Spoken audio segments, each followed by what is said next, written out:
Hey, it's Mimi from Fine John Resort. Come with me on our family trip to Singapore. We flew economy with Singapore Airlines, and honestly, this was the best economy flight I've ever been on. Loads of storage, bits and bobs in our little economy seat. The kids were pleased, they had their own little TV entertainment screens. It was a 13-hour flight, so a blanket and pillow were much appreciated. Here we go, taking off from Manchester, and this is just the best view, isn't it? The kids were given these little activity packs, which they loved. I'm not going to lie, I was dreading a 13-hour flight with the kids, but it was actually really good. The food was plentiful and was definitely the best food we've ever had on an economy flight. That was breakfast, Mrs. Tucking in. And now we cut to 13 hours later as we are just coming into Singapore. It was so beautiful flying in over the city. The skies were clear, and we also managed to spot our hotel from the flight. This trip was part of a longer trip where we had a stopover in Singapore, so we decided to spend 3 days there before flying to our next destination. Now, although the economy seats were excellent, I'm not going to lie, if it was ever an option, I would be sitting in one of these business class seats, and I am manifesting that. I'm just putting it out there. One day, as a family of 4, we are going to travel business. Now, we arrived at Changi Airport, and it's one of the most beautiful airports I've ever been to. We jumped into a taxi and headed just 10 minutes down the road to our hotel. We decided to stay slightly out of the city at the Dusit Thani Laguna. It was much more reasonable staying that little bit further out, and it was only a 20-minute taxi to downtown Singapore into our room. And this was our room. It wasn't huge, and it was a little bit of a squeeze for a family of 4. We actually got 2 rollaway beds added to the room. There was a little bit of miscommunication with the number of rollaway beds we needed, but if you check out my vlog on our stay at this hotel, all the details are in there. But it was a great room, an amazing shower. It was absolutely huge, and it was all just a bit more chill than staying right in the centre of Singapore. Anyway, after dropping our bags off, we headed down to breakfast. We were all ready for a good feed after that long flight. I got some nice juice, get some vitamins in, and one of the reasons we wanted to stay at this hotel was because of the outdoor space. There was a big, massive pool with lots of sunbeds, and by the time we got back to our room ready to go out, they'd added those 2 rollaway beds for us. We then jumped in a taxi down to Singapore, and jet lag was hitting Mr. Man. We started off in the Sands Convention Centre, and yes, that is a river within a shopping centre with gondolas. So after some window shopping, we then wandered over to the Marina Bay Sands. We decided to book dinner at the Lavo restaurant, which is at the top of the hotel. We did look at getting the pass for the viewing deck, but decided that we didn't mind paying a little bit extra to have a meal as well, and it meant that we got the views, but also we got dinner too. And the view from up here was just spectacular. Just wait for it. There we go. I would definitely recommend booking a table at the Lava restaurant rather than paying for the viewing deck, and you can enjoy some drinks and some delicious food whilst also taking in the views. The food was really good. This was a massive meatball, and the kids had pizzas and pasta. It was quite pricey, about £200 for the 4 of us, but we were really glad that we'd paid, because at one point the heavens opened up and we were very glad that we could be inside while the rain poured and we weren't getting soaked on the observation deck. We then ordered a taxi back to the hotel. This is without a doubt the most random taxi I've ever got. There was a samurai sword gear stick. Next morning, we went over to the Funshan Centre. We were on the hunt for SIM cards, but there wasn't any in there, but it was really nice to have a little look around anyway.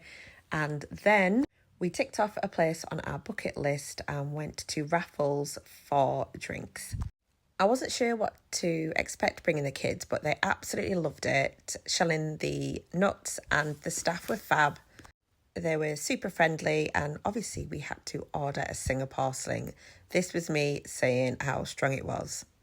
Definitely couldn't have too many of them. But yeah, the kids loved chucking all the shells on the floor, and like I said, the staff were really friendly.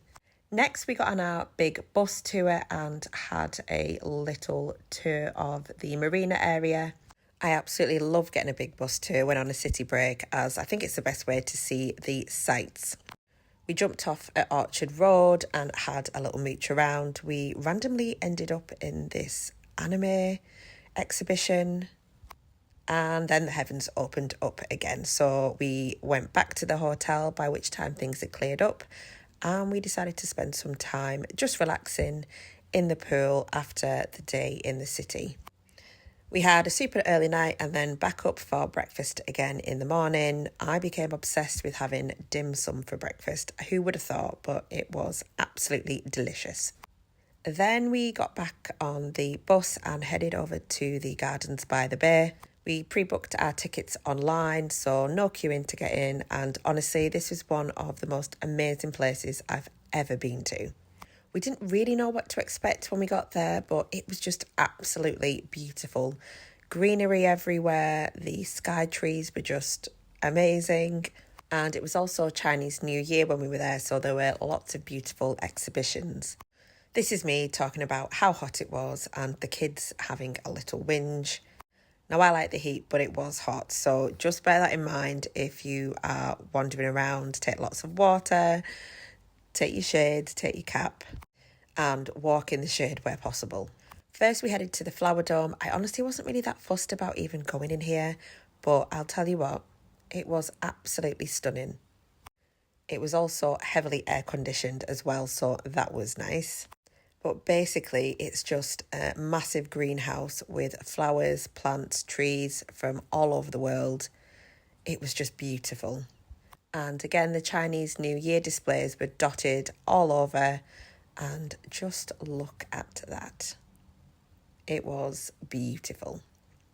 There was also a cute little craft making station. It only cost a few pounds, but Mrs. absolutely loved making a little craft and having something to take home.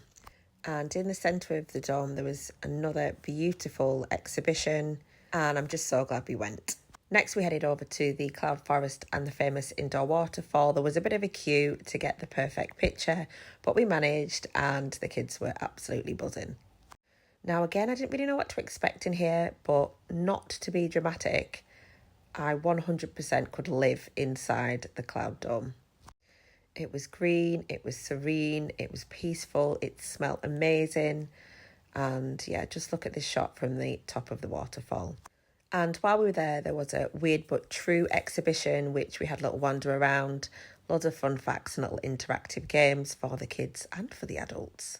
After the respite of the climate control domes, Mrs. wanted to go over to the active garden, so we walked over there. It was about 3,000 degrees, but that didn't stop her. She decided she was going full active and getting involved with all the gym equipment. And honestly, I was just hot watching her, but, you know, she was living her best life. This girl can. She even found somewhere to practice her bar routine, and honestly, you cannot take a gymnast anywhere. We then used the Big Bus Tour app to find out where our bus was, and here it is. And after all that walking around in the heat, we were ready to just sit back and relax and take in the sights from the top deck. And the next part in our itinerary was a mission to go and find the cheapest Michelin star restaurant in the world, which is in Chinatown in Singapore. And we tracked it down. It's called Hawker Chan, and it was so cheap. But honestly, the food was really, really good. We decided to go for a couple of their signature dishes and just shared them between the four of us because they were pretty big. We then went back into Chinatown and had a little wander around the market. I'm not going to lie, it was pretty crazy compared to everywhere else we'd been in Singapore. It was very noisy, very busy, but it was great for a little wander around. The plan was to get off in Little India and have a walk around there, but honestly, we were all shattered. So we just took in the sights from the bus and then headed back to our pool for a chilled afternoon, as we had a super early get up the next day for the next part of our trip. And this is us back at Changi Airport. Again, it's just a really, really nice airport. We fully understood why it is deemed the most beautiful airport in the world. There's little fishes underneath the floor. So hopefully you enjoyed this vlog and got some tips for if you're ever traveling to Singapore. There's also more detail over on my blog, so if you head over to www.findyourresort, you can find it there. Thanks for watching.